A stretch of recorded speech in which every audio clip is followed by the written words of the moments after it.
안녕하세요. 저는 청담동 뷰티 파라다이스 MJ 피부과의 피부과 전문의 김민주입니다. 제가 예전에 연말 연초에 하기 좋은 시술 소개해드렸던 거 혹시 기억나시나요? 나이가 들면서 피부 노화가 발생하기 때문에 한 살이라도 어려 보이기 위한 시술들이 인기 있다고 제가 소개를 해드렸었는데요. 피부 노화 증상에는 콜라겐이 부족하거나 피부가 처지는 현상만 있는 것이 아닙니다. 그럼 어떤 증상이 또 있을까요? 바로 모공이 넓어지는 현상입니다. 그래서 오늘은요, 모공이 도대체 왜 넓어지는지, 모공을 조여주는 방법은 어떤 게 있는지, 이 모공에 대해서 제가 탈탈 털어보도록 하겠습니다.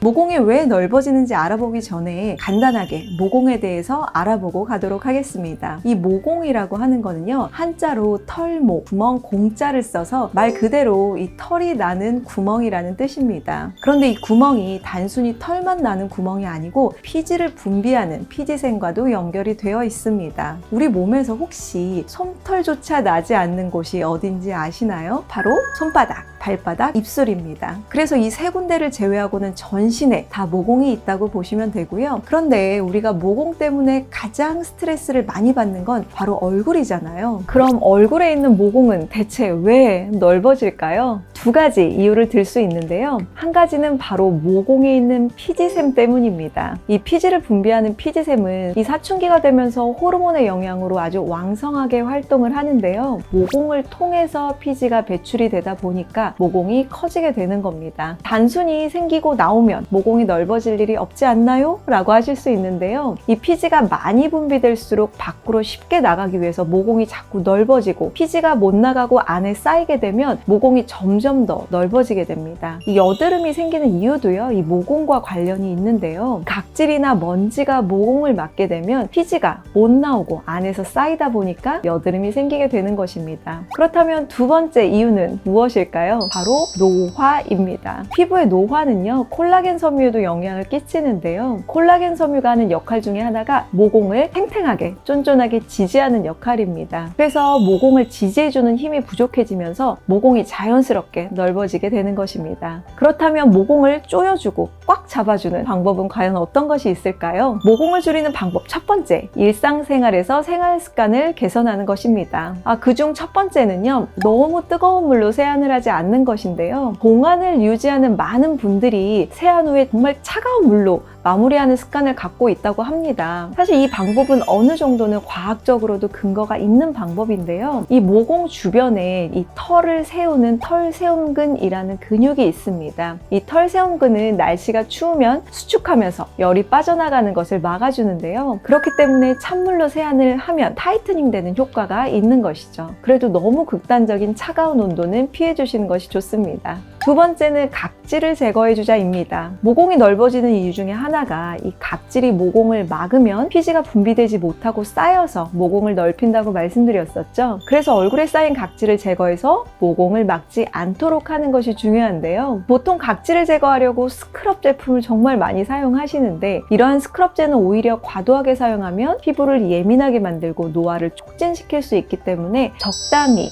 일주일에 한 번 정도만 사용해 주셨으면 좋겠습니다. 세 번째는요, 얼굴을 건조하게 두지 말자입니다. 얼굴이 건조하면 당연히 각질이 생기기 쉽고, 그 각질이 당연히 또 모공을 막겠죠. 겨울철도 중요하지만 사시사철, 사계절 내내 기초 제품 정말 꾸준히 바르셔야 되고요. 피부의 보습 장벽을 유지해 주시는 게 좋습니다. 자, 생활 습관 개선 마지막은요, 바로 선크림 바르기입니다. 이전에도 제가 정말 누누이 여러 번 선크림의 중요성에 대해서 말씀을 드렸는데요. 자외선은 피부 노화에 아주 치명적이기 때문에 자외선 차단해서 피부 노화를 막는 것이 정말 중요합니다. 자, 모공을 줄이는 방법 두 번째인데요, 바로 타이트닝 시술입니다. 늘어난 모공을 타이트닝 시술을 통해서 다시 조여주는 것인데요. 제가 추천하는 타이트닝 시술 첫 번째는요, 써마지입니다. 제가 계속 컨텐츠로 다뤘던 울세라는 리프팅에 중점을 둔 시술이었다면요, 이 써마지는 타이트닝에 중점을 둔 시술입니다. 써마지 효과는 이제 다들 너무 잘 아실 텐데요. 오늘 처음 보신 분들을 위해서 제가 좀 첨언을 드리자면, 써마지는 피부 콜라겐을 재생시켜주는 시술입니다. 따라서 이 피부의 노화를 근본적으로 막아주게 되는데, 이 콜라겐이 재생되면서 원래 효과 효과인 타이트닝 뿐만 아니라 피부 탄력까지 잡아주는 정말 효자 시술입니다. 타이트닝 시술 두 번째는요, 바로 올리지오입니다. 올리지오는 제가 방금 말씀드린 써마지와 같이 고주파를 이용한 레이저 시술입니다. 올리지오의 최고 장점은요, 다른 레이저 시술보다 효과를 더 빨리 느낄 수 있다는 점입니다. 통증 또한 이 써마지나 울세라보다 훨씬 약한 편이어서 통증에 민감하시거나 아픈 거 정말 싫어하시는 분들에게도 추천드릴 수 있는 시술입니다. 그리고 여기서 또 한 가지 올리지오의 큰 장점이 있는데요. 서양인, 동양인 당연히 피부 타입이 다르다는 거 알고 계시죠? 올리지오는 한국에서 개발됐기 때문에 우리 한국인의 피부에 가장 최적화되어 있어서 동양인들의 피부 타입에 맞는, 동양인들의 모공 타입에 맞는 맞춤 치료를 할 수 있습니다. 자, 모공을 줄이는 방법 세 번째는요, 프락셀 레이저와 피코토닝을 함께하는 저희 MJ 피부과의 시그니처 프로그램. 저희가 이 시술 두 개를 굳이 붙여놓은 데는 이유가 있습니다. 첫 번째는요, 이 모공의 원인을 근본적으로 제거하기 위해서, 그리고 두 번째는 이 모공 때문에 전체적으로 칙칙해진 피부톤을 다시 화사하게 원래대로 돌려주기 위해서입니다. 자, 첫 번째 프락셀 레이저는요, 이 모공이 넓어지는 근본적인 원인인 피지 분비를 감소시키는 효과도 있습니다. 그리고 동시에 블랙헤드나 화이트헤드, 이 모공을 더 넓히고 피부톤을 칙칙하게 하는 지저분한 것들을 깨끗하게 정리해줍니다. 써마지 같은 타이트닝 시술은요, 주변에서 탄력이 좋아지면서 모공이 줄여주는 시술이라면 프락셀은 정말 근본적으로 이 모공이 생기는 원인을 차단하고 모공 안에 살이 차오르면서 모공의 크기와 이 깊이가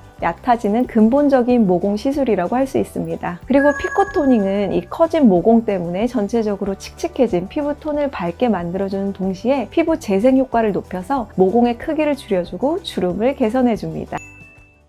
오늘은 모공의 크기를 줄여주는 타이트닝 시술과 이 모공의 크기를 내 스스로 줄여볼 수 있는 생활 습관에 대해서 알아봤는데요. 생활 습관 개선만으로도 모공이 커지는 걸 예방하는 효과를 낼 수 있으니까 제가 말씀드린 생활 습관 꼭 참고해 주셨으면 좋겠습니다. 오늘도 저희 영상 시청해 주셔서 감사드리고요. 저는 지금까지 MJ 피부과의 피부과 전문의 김민주였습니다. 감사합니다.